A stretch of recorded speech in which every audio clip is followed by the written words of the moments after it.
হরে কৃষ্ণ মহাপ্রসাদ চ্যানেলে আপনাদের সবাইকে স্বাগত। আজ আমি বানাবো নারকেলের টিকিয়া। একবার এইভাবে নারকেলের টিকিয়া বানিয়ে দেখুন, ঠান্ডা হয়ে যাওয়ার পরও মুচমুচে থাকবে।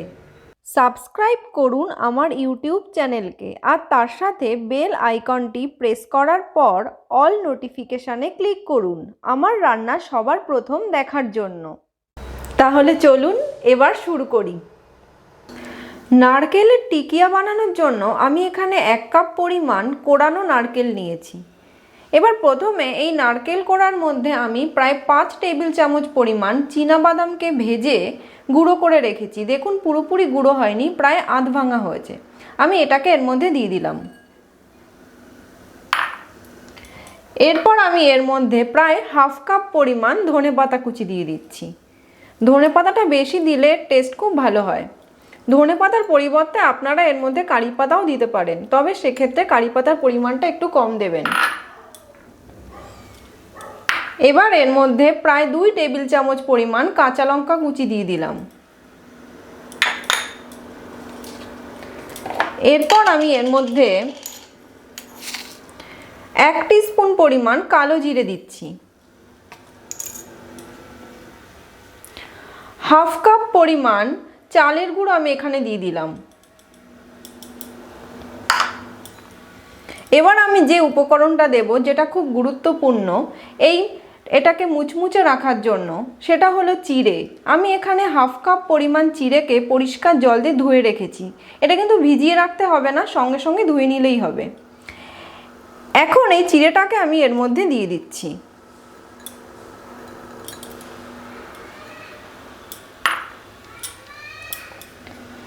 এবার আমি এর মধ্যে প্রায় 1 টেবিল চামচ পরিমাণ নুন দিলাম।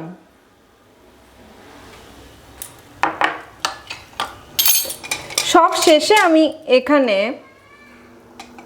1 টেবিল চামচ পরিমাণ সূর্যমুখী তেল দিচ্ছি।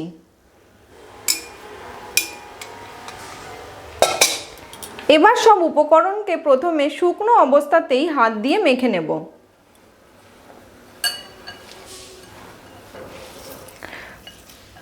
প্রায় 2 মিনিট ধরে এইভাবে অনবরত মেখে যেতে হবে। দেখুন যতক্ষণ না এটা নরম হচ্ছে।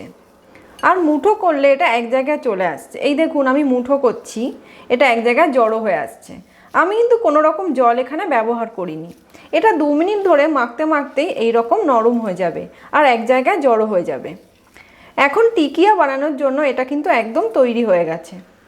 এখন আমি এখান থেকে দেখুন একটু নেব,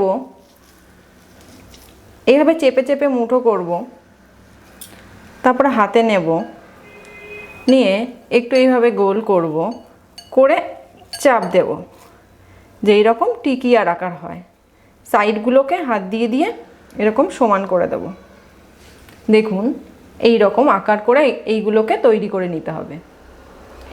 আমি আরও একটা টিকিয়া বানিয়ে আপনাদেরকে দেখাচ্ছি। নিলাম, মুঠো করে করে প্রথমে জড়ো করে নিতে হবে এক জায়গায়, তারপরে হাতে নিয়ে এটাকে গোল করতে হবে, করে চাপ দিতে হবে। তারপরে আবার একটা আঙুল দিয়ে সাইডগুলোকে ঘুরিয়ে ঘুরিয়ে চেপে চেপে গোল করে দিতে হবে। দেখুন এই রকম করে আমি বাকি টিকিয়াগুলোকে তৈরি করে নেব।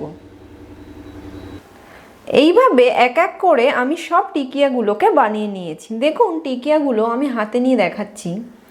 সাইডগুলো দেখুন আর সামনেটা দেখুন, উল্টো দিকটাও দেখুন। টিকিয়াগুলোকে ঠিক এইভাবে বানিয়ে নিতে হবে। অনেকে টিকিয়া বানানোর সময় আলু সেদ্ধ ব্যবহার করেন, কিন্তু সেই আলু সেদ্ধ দিলে ঠান্ডা হয়ে যাওয়ার পরে কিন্তু নরম হয়ে যাবে। তাই কোনোভাবেই আলু সেদ্ধ দেবেন না, চিড়ে দেবেন। আর যদি চিড়ে না থাকে এখানে একটু সুজিও দিতে পারেন। টিকিয়াগুলো ভাজার জন্য আমি এখানে কড়াইতে 1 কাপ পরিমাণ সূর্যমুখী তেল গরম করতে দিয়েছি। তেলটা গরম হয়ে গেলে আমি গ্যাসের ফ্লেমটা একটু কমিয়ে দিচ্ছি। এইভাবে লো থেকে মিডিয়াম ফ্লেমে টিকিয়াগুলোকে ভেজে নিতে হবে।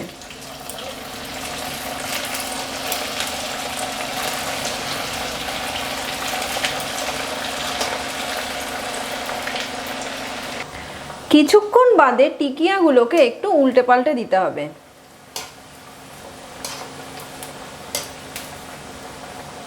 এবার উল্টো দিকটাও এইভাবে লালচে করে ভেজে নিতে হবে।